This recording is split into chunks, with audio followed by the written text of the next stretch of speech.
சாமியே சரணம் ஐயப்பா. சாமி நீங்க சாமி சபரிமலை எப்படி வந்து தெரியுமா சாமி? தெரியாது சாமி. நான் சத்தம் பேசு. அப்புறம் ரெண்டாவது எத்தனை வருஷம் போயிருங்க சாமி நீங்க? 4 வருஷமா போயிருக்கு சாமி. சாமி சாமியே சரணம் ஐயப்பா. இப்போ சபரிமலை எப்படி வந்தது நான் உங்களுக்கு நான் சொல்றேன். 5 நிமிஷம் 1 நிமிஷம் சொல்லிடுறேன். சபரிமலை வந்து சபரின்ற ஒரு பெண் அந்த மலையில வாழ்ந்து கொண்டிருந்தது. அந்த பொண்ணு பேரு சபரி.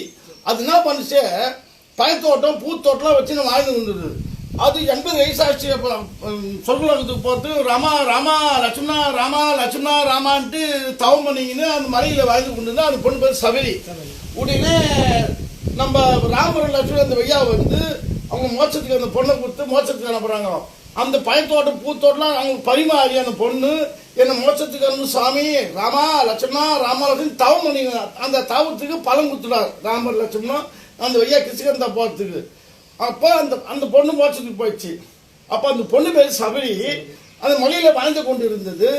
அப்புறமா ஐயப்பா காது என்ன பண்ண பந்தலராஜா ஐயப்பா வளர்கிறாப்பல லாஸ்ட் முடிவில் பரசாமரம் அந்த பந்தலராஜனா கோயில் கட்டணும்னு முடிவு பண்றாங்க ஐயப்பாவுக்கு. இன்னும் வில்ல விடுறாங்க அந்த மலையில் போய் உயுது.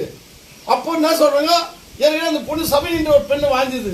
அது சபரிமலை இப்படிதான் சபரிமலை வந்தது காரணம் தான் உலகத்துக்கு. சில சாமி தெரியாது சாமி சபரிமலை எப்படி